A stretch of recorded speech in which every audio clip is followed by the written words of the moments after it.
కాణిపాకం మన భారతదేశంలో ఒక పుణ్యక్షేత్రం. ఈ ఆలయంలో వర్షిత్ వినాయకుడు కొలువుతీరి ఉన్నాడు. Hi guys, welcome to RK vlogs. Welcome back to Kanipakam full tour vlog. చాలా రోజులకైతే ఒక ఫుల్ వీడియో అయితే చేస్తున్నాను. నేనైతే కందూరు నుంచి కాణిపాకంకి బస్ జర్నీ అయితే చేశాను. సో ఈ బస్ జర్నీలో అయితే మేము కందూరు నుంచి పీలేరుకి టికెట్ తీసుకున్నాము. సో పీలేరులో దిగిన తర్వాత పీలేరు నుంచి చిత్తూరుకి డైరెక్ట్ బస్సెస్ అయితే ఉన్నాయి. మేమైతే పీలేరు నుంచి పూతలపట్టుకి అయితే ఒక టికెట్ తీసుకున్నాము. సో పూతలపట్టులో అయితే దిగాము బస్సు. సో మేమైతే పూతలపట్టులో బస్సు అయితే దిగాము. సో అక్కడి నుంచి పూతలపట్టు నుంచి అయితే కాణిపాకంకి 10 కిలోమీటర్స్ అయితే ఉంటుంది.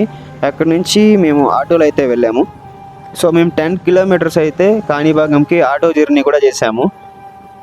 సో ఇది మీరు చూస్తున్నారు కదా, ఇదే Tirupati to Chittoor national highway. So ఈ ఆటోలో అయితే 15 మినిట్స్ అయితే పట్టింది ఆటో జర్నీ. సో ఎలాగోలా ఆ గుడి దగ్గరికి అయితే చేరుకునేసాం. సో మీరు ఇప్పుడు చూసేది కాణిపాకం. ఈ దేవాలయం లొకేషన్ వచ్చి మన భారతదేశంలో ఆంధ్రప్రదేశ్లోని చిత్తూరు డిస్టిక్ కాణిపాకంలో అయితే ఈ పుణ్యక్షేత్రం అయితే ఉంటుంది.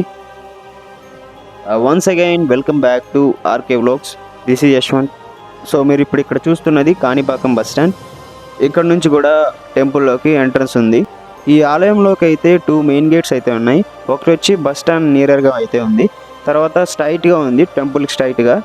ఇప్పుడైతే మనం శ్రీ స్వయంభూ వరసిద్ధి వినాయక స్వామి టెంపుల్ దగ్గర అయితే ఉన్నాము. ఈ కాణిపాకంలో కొలువు తీరిన స్వామి లార్డ్ వినాయకుడు సజీవమూర్తిగా వెలిసిన ఈ స్వామికి 1000 సంవత్సరాల నాటి చరిత్ర ఉంది. మనం ఇప్పుడైతే ఈ దేవాలయాన్ని చూస్తూ ఈ దేవాలయం గురించి ఇంట్రెస్టింగ్ ఫ్యాక్ట్స్ మరియు చరిత్ర గురించి తెలుసుకుందాం. సో ఈ వీడియో లాస్ట్ వరకు చూడండి. ఈ టెంపుల్ గురించి పూర్తి వివరాలు తెలుసుకోండి. ఈ వీడియోని ఎంజాయ్ చేయండి. ఇప్పుడైతే మనం చరిత్ర గురించి తెలుసుకుందాం. ఈ దేవాలయాన్ని 11వ శతాబ్ద ప్రారంభంలో చోళరాజు మొదటి కులుత్తాంగ చోళుడు ఈ దేవాలయాన్ని నిర్మించాడు. 1336 తర్వాత విజయనగర సంస్థాన చక్రవర్తులు ఈ దేవాలయాన్ని అభివృద్ధి చేశారు. వినాయక స్వామి అప్పటి నుండి ఇప్పటి వరకు సర్వాంగ సమేతంగా పెరుగుతుంటాడు. ఈ విషయానికి ఎన్నో నిదర్శనాలు ఉన్నాయి. స్వామివారికి 50 సంవత్సరాల క్రితం వెండి కవచం అయితే చేయించారట.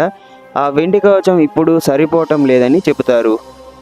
భక్తులను బ్రోచే స్వామిని వరసిద్ధి వినాయకుడిగా భక్తులు వ్యవహరిస్తారు. ఈ దేవాలయంలో స్వామివారి విగ్రహం నీటిలో కొద్దిగా మునిగి ఉంటుంది. చారిత్రక కథనం ప్రకారం ఒకప్పుడు 3 అన్నదమ్ములు ఉండేవారు. వారిలో ఒకరు గుడ్డి, ఇంకొకరు మూగ, మరొకరు చెవుడు అనే అంగవైకల్యాలు కలిగి ఉండేవారు. వారు తమ చిన్న పొలంలో సాగు చేసుకుంటూ కాలం గడిపేవారు.